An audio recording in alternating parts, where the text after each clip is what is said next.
At eto na nga mga guys, so yan, after nating i-prepare yung food ni Mami, eto, Daddy Jepo nyo, naligo na rin para ating ihatid na ang aking napakagandang asawa. So yan guys, nakikita nyo naman, halos papalapit na kami dito kung saan magwo-work si Mami. At syempre, boom! Pampaswerte. Love you. Ang sweet ko talaga. So yun guys, ano pa ba ang gagawin ni Daddy Jepo nyo after yatid si Mami? Eto, segue tayo ng mga paninda. Nako, that makes me happy. At eto, Daddy Jepo nyo, pansinin nyo, di ba? Yan, kanta-kanta pa dito. So yan guys, tuloy-tuloy lang ako at ayun, nakadiskarte na tayo. Paano natin ipapatong yung cellphone natin? At eto, Daddy Jepo nyo, kumukuha lang ng tiyempo dyan, may dumadaan. And boom, yun, nakapagpatong tayo.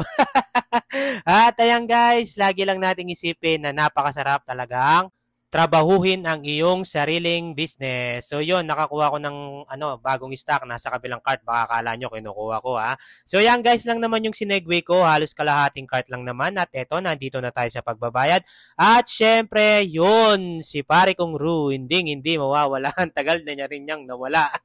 At eto guys, kinarga na nila pare ko yung ko. May konting holes here rin tayo. Sabi ko kay dyan, kay Kuya Parking, pag may nagtutulong sa akin, binibigyan ko. Yan, kaya binigyan ko siya. Tuwang-tuwa na naman siya. Thank you talaga sa inyo. At eto guys, mabilis na lang, Daddy Jepo nyo, pauwi na. Nandito na tayo sa bahay. So, diskarga na yan guys. Kakaunti lang naman yan.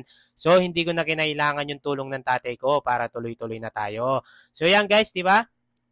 Napaka-easy gawin lang niyan kasi talagang ginawang basic ni Daddy Jepo nyo yan. Sinapuso ko talaga. Wow!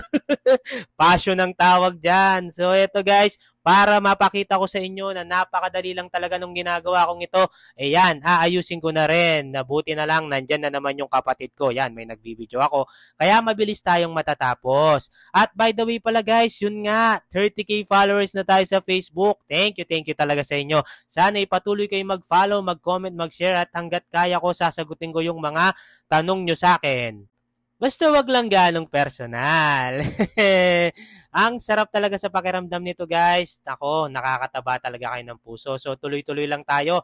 Kaya ako ginagawa tong mga vlog na ito guys para makita nyo na walang imposible sa buhay. Basta magsipag ka lang. At syempre dapat laging kasama mo si Lord doon. Kasi hindi ko magagawa tong mga to guys kung wala si Lord. So dapat pray lang, tuloy-tuloy lang, consistency at syempre kailangan maging passionate and make sure na gusto mo yung ginagawa mo. At eto guys, after ko nga nun, yan, dami ko na naman sabi, ligo lang tayo, whoop, transition! Kasi nga after nito guys, eto pa, yan, ihahatid ko naman yung anak ko, siya naman yung magpapasok. At eto, tuloy-tuloy lang Daddy Jepo nyo. At eto guys, ito yung pinakamasarap na part, tignan nyo naman, talagang sumasaya ako, yung anak ko, ganadong nag-aaral, hindi tulad ng daddy niya, no, nag-aaral siya, parang ayaw lang pumasok. Pero yung anak ko, excited doon. Ako, napakasarap lang sa pakiramdam na napo-provide ko yung mga pangangailangan niya kahit papano. At ayun, nakalimutan pa niyang bumabay, nag-blow kiss pa. Siyempre, 1 oras lang naman to. Ito, hindi natin sasayangin. Edit tayo. And mabilisan lang yan, guys. Nag-out na yung anak ko. Tuwang-tuwa na naman. Masaya na naman siya. And boom, nandito na kami sa bahay. So yun lamang guys, patapos na ako dito. Maraming salamat talaga sa inyo. 30k followers na tayo. So ingat po lagi at wag na wag po kayong magsasawa. Kain na po ako, kain na po tayo. At ayun, I think I deserve a Coke. Half day pa lang naman yung grind ko na yan guys. So yun lamang.